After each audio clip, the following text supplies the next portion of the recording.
Hello and welcome back. Eddie Radosovich, George Stoy here from the SoonerScoop.com studios on Campus Corner. Happy OU Texas Monday to you. Josh McCuistion back in Houston HQ. Had a busy week this past weekend.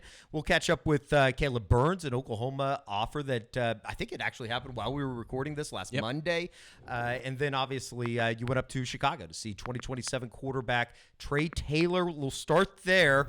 Carmel Catholic High School, Lake in the Hills, Chicago. Where is that actually in Chicago? Is that like a north side, south side? Where is that? The weather had to be perfect up there.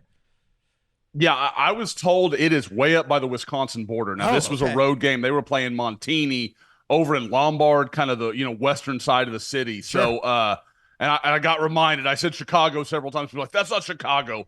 I don't care. Yeah. I just don't care. It's in the area. So, whatever. But, it got to break out the jacket, the pants. It felt like football weather, guys, which, as I understand it, you're not going to get to experience this week in Dallas. Nope. No, it sounds like it is going to be miserably hot. As it is every year. As it is every year. I think this year is a little bit unusual just in terms of maybe a record high in the city of Dallas coming up this weekend. But we will get to all the OU Texas stuff. Steve Sarkisian's already met with the media here on Monday. Brent Venables will meet with the media on Tuesday as per usual during a game week. So let's start with the game that you were at, Josh. Obviously talking to Trae Taylor. We'll hear from him in a second, but certainly a guy that kind of burst onto the Oklahoma radar having camped, and then we talked about him and just kind of his affinity for the University of Oklahoma football program. I know that you talked to him after the game. You can watch the entire interview on the SoonerScoop.com editorial page, but just in terms of what you saw for the first time, seeing Trae Taylor, the 2027 Oklahoma quarterback offer, what'd you think of his game? It looks a little bit taller than I remember him being over the the course of the summer when he came down here and camped at Brent Venables football camp. But what'd you think of 2027 offer Trae Taylor? Yeah, you're right, Eddie. First off, he is a big framed guy, like a lot longer arms, longer levered. But the thing that stands out when you watch him is how the ball comes out of his hands. There is a lot of pop. Now, I will say I thought at times he was one of those, and you see it all the time with young quarterbacks, he wanted to show you that pop. He wanted to show you how much arm he had, some of the stuff he could do. But the thing that really, for him on the night, I had a rough estimate and was told by a few people he had about 12 drops in this game. Like it was an epidemic for the Carmel offense. And within that, the thing I like the most is how well he handled it. Frustrating game. Everything didn't go their way. It's a win they really wanted, and I know, talking to him before, I told him, I said, look, man, win or lose, I'm really going to want to talk to you after this game. I'm coming all the way up there. And he was great about it. Really, really easy to talk to. At no point was he like, oh, my receivers didn't help me out. This didn't happen. I mean, you're seeing some of the drops here where he was making beautiful throws and guys just weren't making plays. So there are things that are tough to gauge, but I'm guessing if things go a little differently with some of his receivers, his star receiver was missing with an injury. If those things don't go against him, I think I might come out of this game feeling even more positively than I did. Josh, what are his best traits as a quarterback? We saw him scramble there a little bit. His athleticism maybe stands out a bit, but what are some of the things that really impress you about him as a quarterback? And on this very play right here, shout out to the referee who's screaming at me to get back while I'm like 5 yards off the side of the field, but that's a whole nother argument for another day. I would say, obviously, like I said, arm strength. He's got a lot of zip.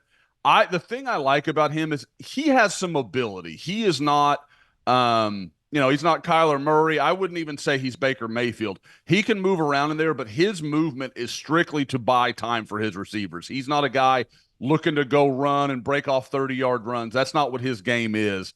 And I thought he was very patient, felt very comfortable in the pocket. Even when things were breaking down, he moved around pretty well. I mean, you can see it here where he's just looking to buy time and find somebody down the field. I think he is a guy that knows what his game is. He plays to it very well. But like a lot of, gifted kind of pocket type passers, he's got to have some help, and he didn't get a lot on Friday night.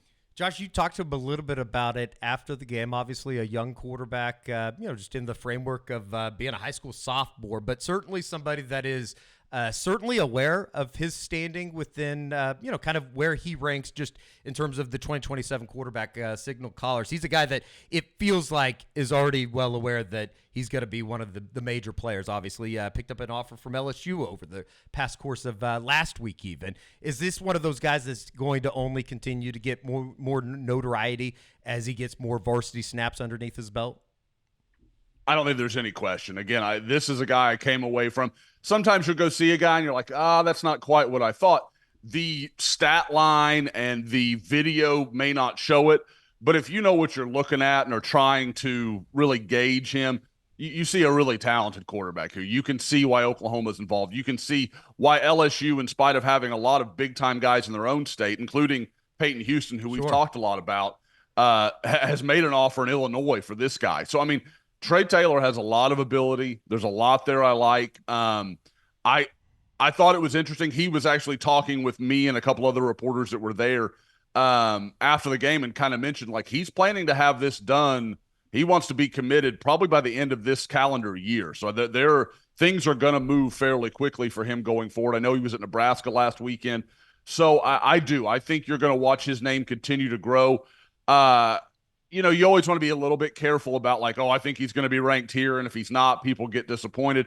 But, I mean, when I see him, I see a quarterback that's very much in line with the type of quarterbacks we've watched OU recruit through the years. Josh, lots of Big Ten offers, obviously being an Illinois guy. What's the situation in terms of, does he want to be close to home? Does that factor into his recruitment at all? I think it has a role, but I know early on there was a lot of, like, Michigan talk, a lot of the kind of perennial Big Ten guys that recruit Chicago so much. But when I talk to Trae, I get the impression LSU is a very real contender. I get the impression that Oklahoma is absolutely in there. And I think, there's a couple others that are real factors for him. I from what I can gather, the Nebraska visit this weekend went really well. So I think he's actually going to go back there again in November, kind of like he's doing with Oklahoma, where he was at the Tennessee game and will return for the Alabama game in early November.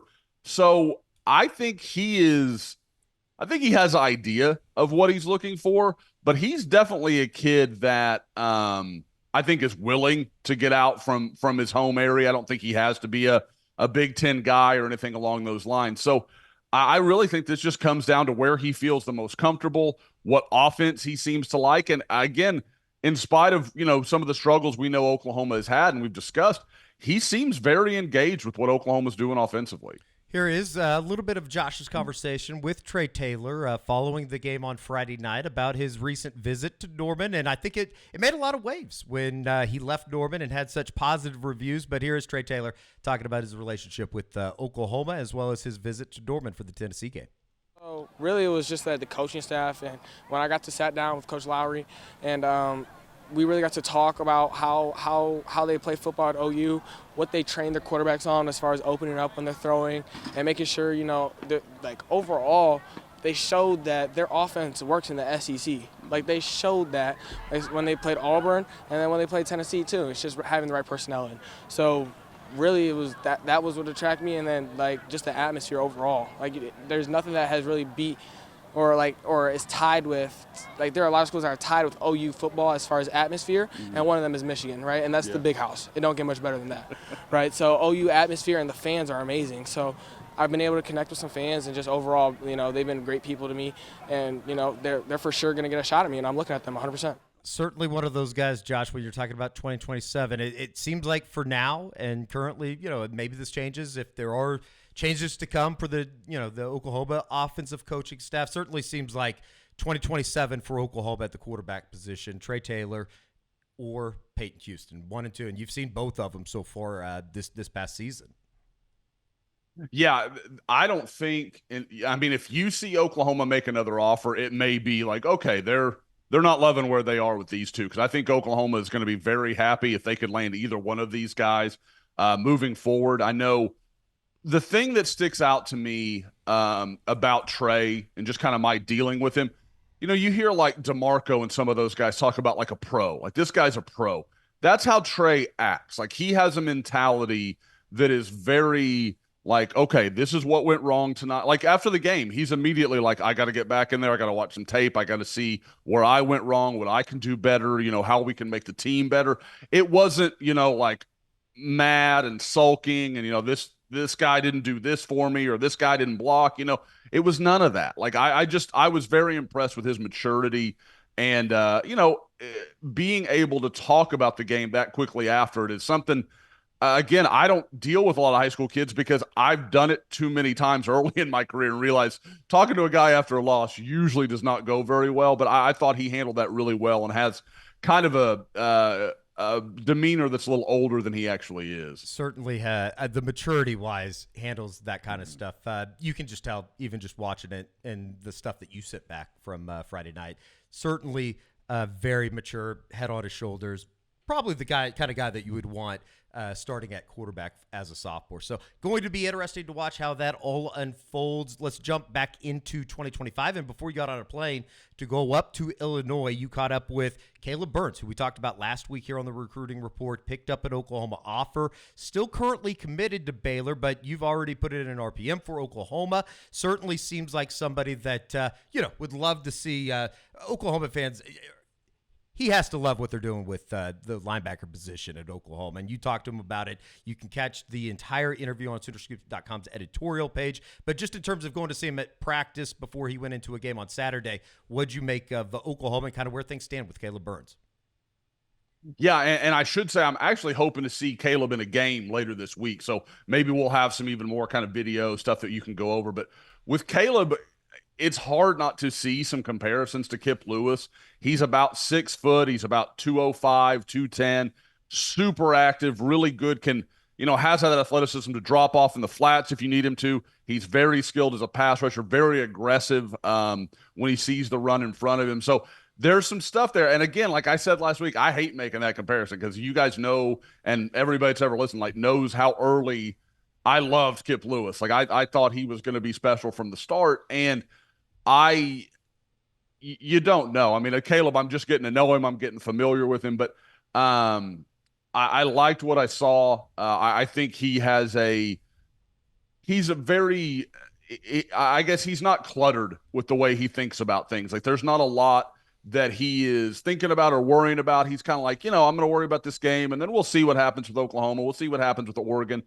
He's going to Oregon this weekend for his official visit up there. So there's a lot still in play for him, but everything I kind of see from him and hear from him, I really think Oklahoma has done a very good job early on, kind of building that relationship, building a comfort with him. Let's jump to some of your conversation with Kaleb Burns, just kind of his thoughts on picking up an Oklahoma offer this past week.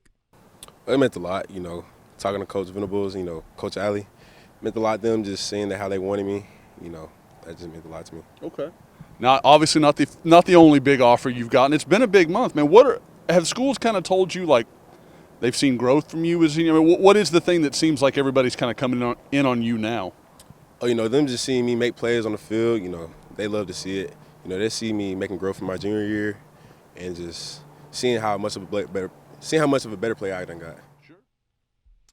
Josh, I want to ask you about Zach Alley in this recruitment because we haven't seen him a ton on the trail just yet in terms of making that big splash commitment or whatever it be. How big of a get would this be for him? I know Kaleb Burns isn't the highest ranked linebacker out there, but to go get a guy like this and flip him from somewhere, how big would that be for Zach Alley? I think it's a really nice win. And I know people will say, oh, he's committed to Baylor and look at his offer list. But guys, if you'll note, I mentioned in that question where he's picked up an Oregon offer, he's picked up an Oklahoma offer. I've heard talk that Ohio State's starting to take a look at him. And there's a lot of big time programs that are really impressed with what he's doing as a senior. I think it could be a very good win. And the thing I will also note, and give a little love to our guys at On 3, and On 3's rankings, he's a top 150 guy in the country. Like, he's made a big move. They like what they've seen of him too. He's very toolsy. Like I said, very. I would guess he's a guy that goes out there and runs a very solid 40 time. He's got a lot of burst, a lot of change of direction. So I think there's a lot there to like, and I think it's one of those things where you kind of look at it at the time and say, oh, that's, okay, he's kind of an industry 3-star type of guy, and he doesn't have the offer list of some of the other guys in Oklahoma's class. But it wouldn't shock me if 3 years from now you look back and say that was a really big win for Oklahoma to go and get this guy before some other schools came into Texas and kind of stole him away. It's kind of easy to fall back on the idea, too, right now that whether it be Zach Alley or Brent Venables, whoever from that coaching staff on the defensive side of the ball particularly, hard to question kind of their evaluation and everything that comes out of the high school recruiting side of things. Yeah, as we've said for a long time, Eddie, if Brent Venables says you can play linebacker, you can play linebacker. Like, I'm going to trust you on that. Kind of seems like, and, we'll see how the rest of his senior season goes, but maybe OU and Oregon. I guess I would ask this. Be surprising if he ends up at Baylor, even though he's currently committed. That would surprise me. And I said it, I think on the pod last week, that there's no question. Like, he is trying to be as respectful as he can. He's staying in contact with Kaleb. And I talked to him a little bit about that. And he, and it was kind of a sentiment of like, I know that even if he does decide to flip, even if something happens, those schools he would flip to are watching him, and they realize like he handled that in a, like an adult. He handled that maturely, or he kind of did that school dirty. And while we're glad to have him, we know what we're dealing with here. I mean, people remember that stuff. Even if they're happy that you signed with them, they're going to remember like, yeah, okay, if it goes bad, we got to watch this guy a little bit. So I think that's something he's very present of mind about. He's aware of. And so I think whatever he's going to do, I mean, he's going to try and be as good to Baylor about the situation as he can be.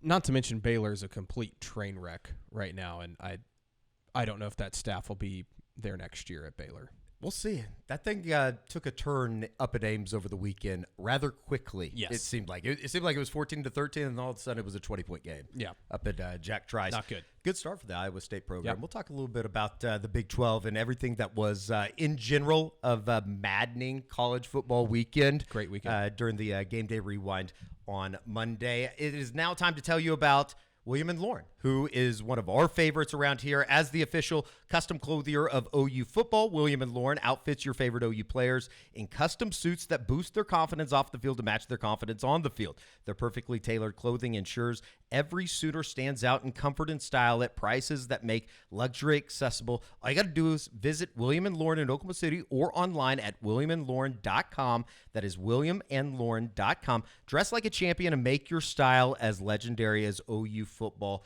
Our fine friends over at William and Lauren, and as you can see, all the suits that the players wear when they come in for the Walk of Champions. You'll see them this weekend coming off the buses at the State Fair of Texas. Probably the only guys that will be wearing suits at the State Fair of Texas with the 1,000 degrees that are forecasted for this weekend. WilliamandLauren.com. Make sure you check them out.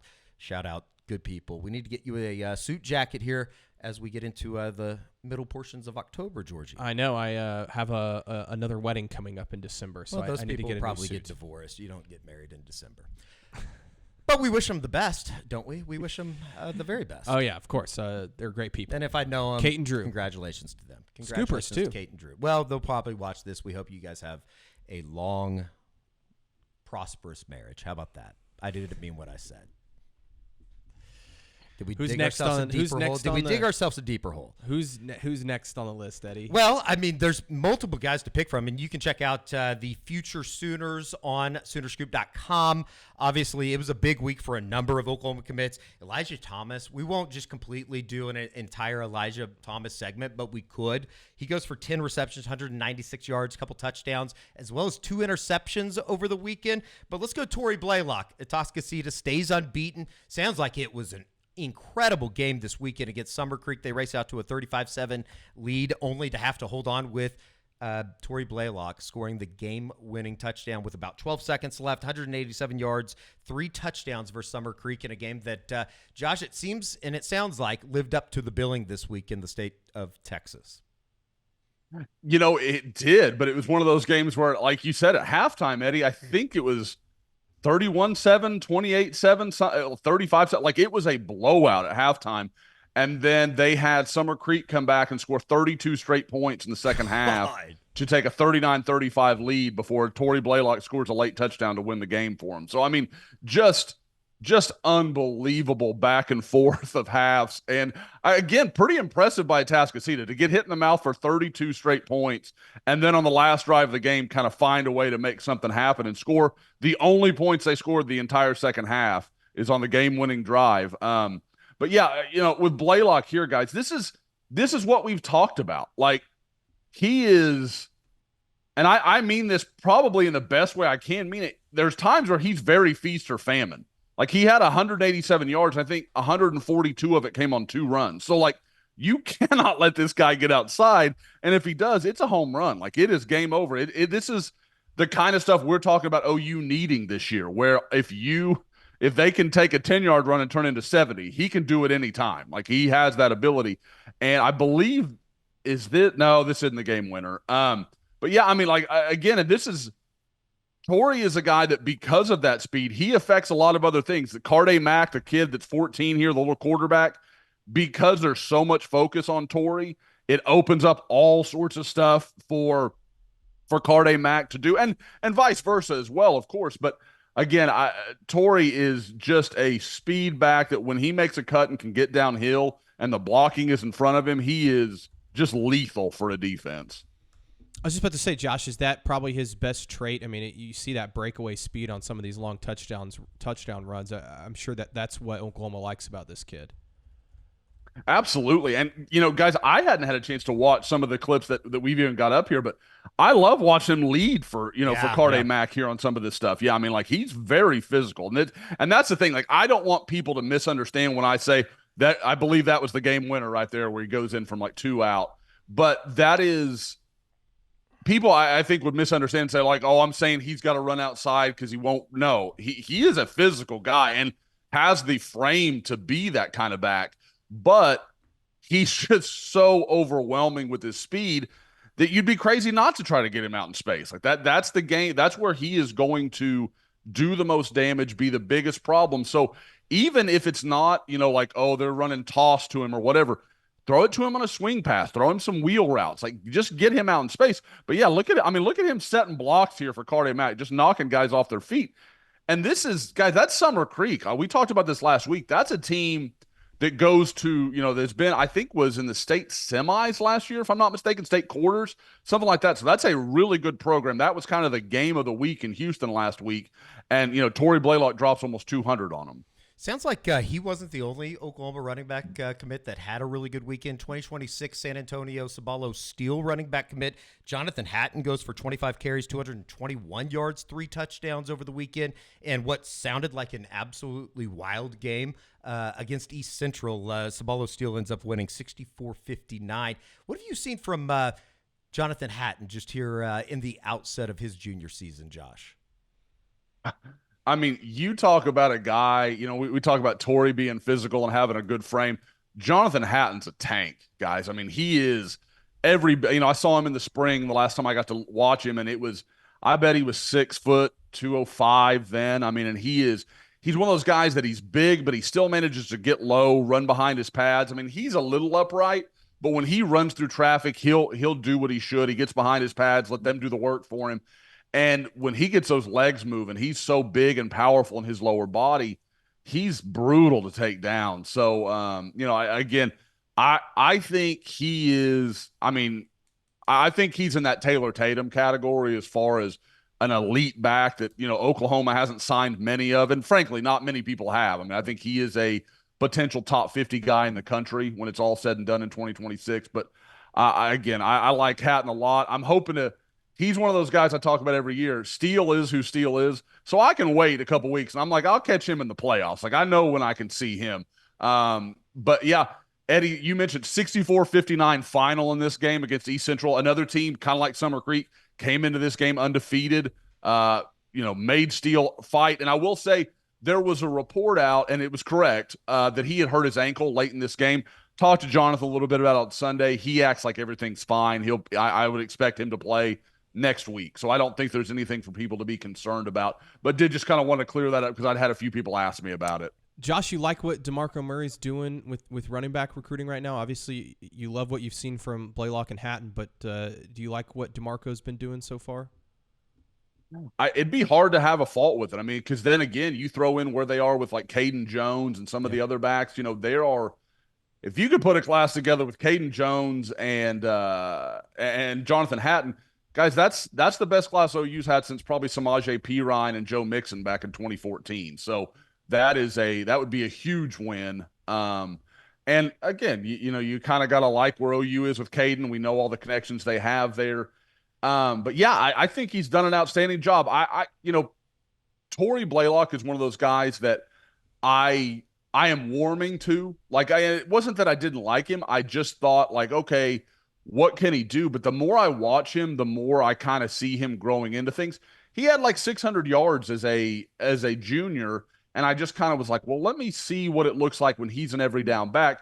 And obviously, he's more than answering that question. They've played maybe the toughest schedule in the country to date. Certainly, I would say the toughest schedule in Texas at this point in the season. And I think he's got to be closing in on 1,000 yards through 5 games. I mean, it's definitely he's over 700, 800 yards. So he's looking to have a massive year for Atascocita. Speaking of Caden Jones, big night for the Jinx Trojan product on Friday night. They come down. Jinx comes down, snaps a 3-game losing streak to previously unbeaten Norman. They win 31-12, but Caden Jones had a massive night. 27 carries, 130 yards, 2 touchdowns, had 2 more touchdowns that were called back for penalties, but a monster night for the Jinx Trojan. Cortez Mills, another big-time performance over the weekend, a 68 highlight reel type play for the Homestead product and the current Oklahoma 2025 wide receiver commit. Yeah, this play, and Eddie, I mean, I saw it and I was like, well, that'll be on the recruiting report as I'm going through Future Sooners on Sunday. Look at him go high point this ball, catches it with his hands, and like it looks uncomfortable. Like, as an old guy, all I can think the whole time is this would have hurt my back. Like, my back would have been hyperextended and terribly uncomfortable. And not only does he catch it, keep his balance, but then outruns the guy to the end zone. Like, that's again, Cortez Mills, as highly rated as he is, and I want to say, I think On Three's got him like top 115, and he's somewhere around the same number in the industry rankings. I think he's undervalued. I think Cortez Mills is a truly special player. Josh, there's so many great wide receivers. You guys mentioned Elijah Thomas earlier in this class. Is Cortez one of those guys? Again, we talked a lot about the receivers and what that room could look like next year. Is Cortez Mills somebody that you could see maybe getting on the field pretty quickly at OU? Yeah, I know a lot of people were really excited about the 2024 class. And again, I like Zion Kearney's a guy I've been a big fan of for a long time. And I think there are other guys in that class that are going to be quality players. But when I look at 2024 and 2025, to me, there's no comparison. I would absolutely lean to 2025. I think you've got guys like Elijah Thomas, Cortez Mills, obviously Marcus Harris is a quality player. You go down that list, and there's 4 guys that I'm like, in the right situation, they could absolutely be making an impact for Oklahoma next year. And for me, I would probably place chance to help early. I think Cortez Mills would probably be my favorite in that conversation, just because of his length. I can never get over looking at him in the pictures with Emmett Jones and Marcus Harris back on his official visit.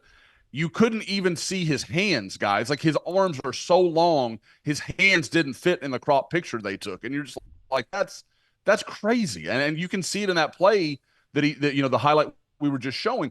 He has such unusual length, and he's about 6 foot, 6'1". So he's not the biggest guy, but he's already pretty big, got a pretty nice frame. And then you mix that with his speed and all that we know of South Florida receivers, they show up usually very ready to help. And I mean, I'm not making this comparison, so stop me, but like, look at what Jeremiah Smith's doing at Ohio State. He didn't miss a beat. I don't think you can expect that from Cortez Mills, but I'm just saying, from South Florida guys, they have played a level of DB and frankly, all the 7-on stuff they do, they are more ready than the average Bear when they get to a college campus. 5-star offensive tackle Michael Fasusi and Louisville had a successful Friday night, and he put out some tape, Josh, that I think that people will like when you're talking about the 5-star offensive tackle.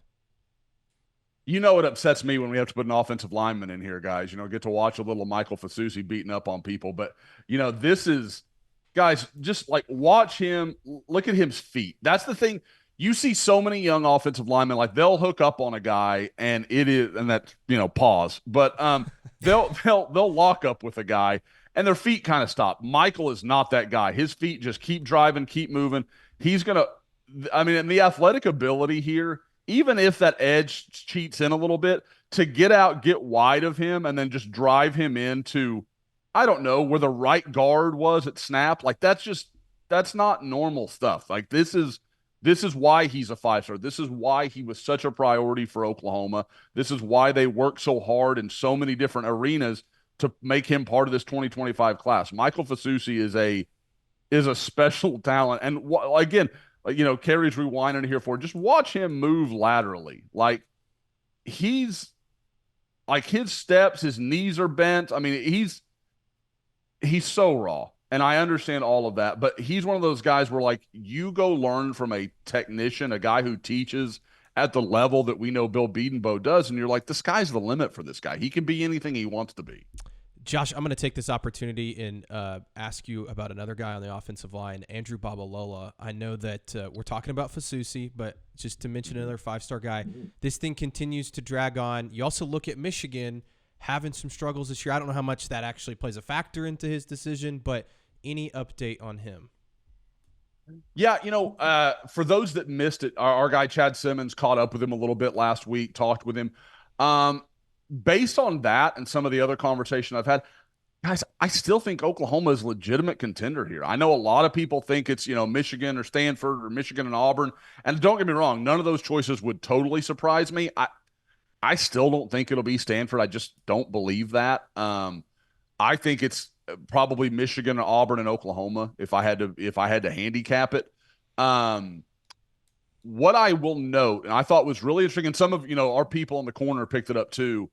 When you look at his comments that he gave to Chad Simmons, it was very generic about most of the other programs. And then when it was Oklahoma, he was like, it's about the relationships and my respect for Coach Bedenbaugh and like that kind of. And you're just like, that sticks out, guys. When you see an anomaly, there's usually a reason for it. I think, honestly, this is a lot of me kind of connecting dots more so than saying like, I know this to be true. When I look at it, I see a lot of a situation where I kind of think Oklahoma is where he'd like to go, but because of Ryan Foje and Michael Fasusi being there, and I understand it. I mean, there's not okay, if everybody works out, there's a tackle position here. Nope, that's not the way this is going to work. Somebody is going to have to play guard or somebody's not going to be in Norman. I mean, there's really only two solutions for this problem. So I think they're having to work through that a little bit and kind of, hey, this is what it's going to be. But I will say from everybody, from my conversations with Mike, with Ryan, they both seem gung-ho and like, yep, bring him in. It'll sort itself out. Everything's going to be fine. I don't get the impression at all that there is we don't want this guy in the class. We already have our people. They know what that could mean to sign that many big-time offensive linemen and then try to kind of like, best man wins kind of scenario. Be interesting to see, ultimately what ends up happening with Andrew Babalola. Yep. Would it be the worst thing if Oklahoma could add him, especially with their current offensive line situation? Last but not least, we go to 2026 quarterback commit Jaden O'Neal, and just some flat-out weird stuff that's coming out of California, not particularly on the field with Jaden O'Neal and anything that he's done throughout his junior season, but it sounds like everybody in the Marine League has basically said, we're not playing Narbonne. We're not going to get our ass kicked by Narbonne. Is that basically like what has happened here with the Narbonne high school football schedule? It sounds like nobody wants to play them. They've branded together. I know a story that came out, I think it was late last week, from Eric Sotomayor out of the LA Times, Josh. Yeah, this is a wild story, guys. I've never heard of anything like this. I've never seen anything like this. The remaining 4 teams on his schedule have all chosen to forfeit. All 4 coaches signed a document basically saying they feel Narbonne has recruited all these players. And again, guys, I've had a lot of people like almost mad at me about saying like, you got to provide proof. Like if you can prove what you're saying, I get your point. I really do. But saying like, we believe this to be true, we're not playing. That's pretty, I don't know. That's pretty flimsy to me. That feels like something you need to provide a little evidence on, something to say, yeah, this happened, this is going on. So as it currently stands, just to kind of bring it back to the focus, Jaden O'Neal doesn't have a high school game left this year. Like there are no further teams on his schedule that haven't accepted a forfeiture for their game. He's got 4 games left. All 4 of them were on that petition that they're hoping that the California high school governing body will rule on and do something about. Again, I feel terrible. I feel like California, guys are constantly moving around, and I know, I made a comparison to Bosco and Mater Dei, and they're private schools, so it's a little different situation. Like I'll acknowledge that probably wasn't a fair comp and a fair thing to say, but at the same time, guys are moving all the time. Like we watched Raleek Brown a couple years ago move from the San Francisco area down to LA and play at Mater Dei his last couple of years. So like, I don't know how this is going to be the moment where California draws their line in the sand. So we'll see. I just think it's really strange. And as a guy who was set to go see Jaden in a couple weeks, really disappointed for what that's going to mean. But hopefully they can figure something out. Something can be arranged. Maybe they can, find somebody with an off week or something. I don't know what it's going to be. But I think it stinks for the kids on both sides. The kids for the 4 teams, and it stinks for Narbonne. This, and again, maybe my biggest problem, this is a team that lost by 40 earlier this year. Like, this is not some juggernaut, untouchable program. So it just kind of surprises me that it wasn't like, hey, this is our petition. We have a problem with this. We're going to play these games anyways.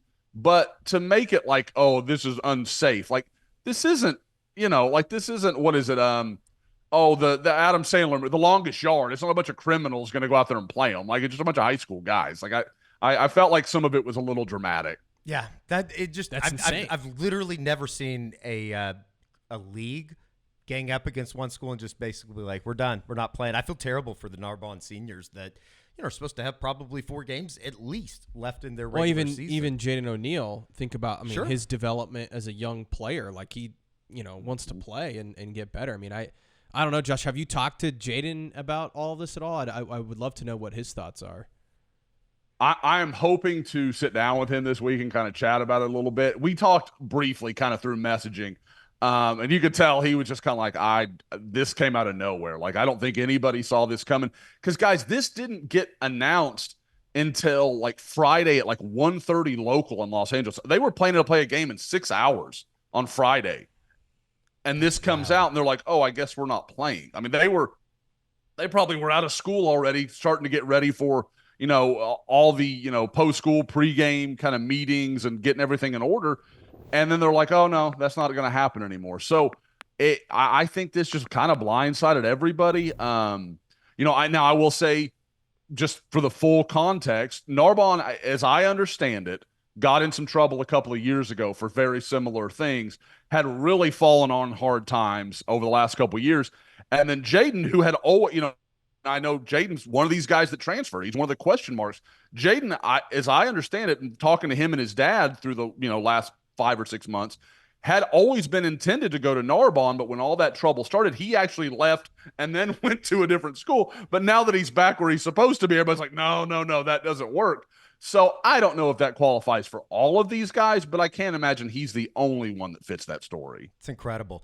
We are through the halfway point of OK Prep stuff, and I did want to mention here, I don't know if anybody's paid attention to what the defending champion in 5A has done in Carl Albert. They win 70-0 over the weekend. They're 5-0 on the season. The points allowed column for the Carl Albert defense, obviously led by Marcus James, Trae Washington, Tristan Haynes, all 3 Oklahoma commits. They've allowed 0 points this season. They have outscored the opponent 283-0, and that's coming off of the last 2 weeks have been a 63-0 win over Western Heights and a 70-0 win over El Reno this past weekend. Tristan Haynes it sounds like had a pretty good day, scored a couple times for the Titans in that 70-0 victory. So we might need to get out and see them. I know there's a lot of OK Preps that as we roll into OU Texas weekend, a bunch of people for fall break playing on Thursday night this week in the state of Oklahoma. So 283-0 for the defending 5A state champion. I don't think that Coach Dunn's team is going to be going anywhere for a while. Well, they haven't faced Bishop Kelly's high-powered offense yet, so They do not play them this year. You'll have to see them in the playoffs, possibly. state championship game probably. There you go. Will you be at that one if they if they play? Will Oh, yeah. Bishop Kelly, Wearing my comment Carl red. Albert? Yeah. All right, very good. Well, good luck to him. I don't know if that would work out very well.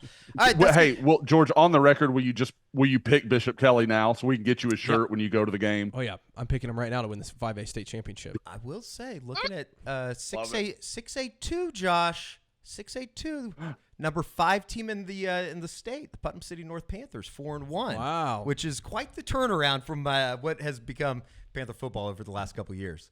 Well, do we know what Putnam City North needed? We needed a Putnam City West man to lead them to the promised land. Derek is a guy I went to high school with, so I am more than happy to see him having success, even if it is at North. We'll take it. We'll take it. Anything is progress from what it's been over the last couple of years. All right, that's going to do it for the recruiting report this week. Certainly going to be interesting to watch that 2027 quarterback stuff, as well as the recruitment just in general here of Kaleb Burns over the next couple weeks. Currently still committed to Baylor. You can watch the Trae Taylor and Kaleb Burns interviews on Soonerscoop.com's editorial page, and we will see you right back here throughout the week for OU Texas coverage as we roll into one of the special weekends of the year in the college football world. So for Josh and George, I'm Eddie. We'll see you right back here on the Soonerscoop.com YouTube channel.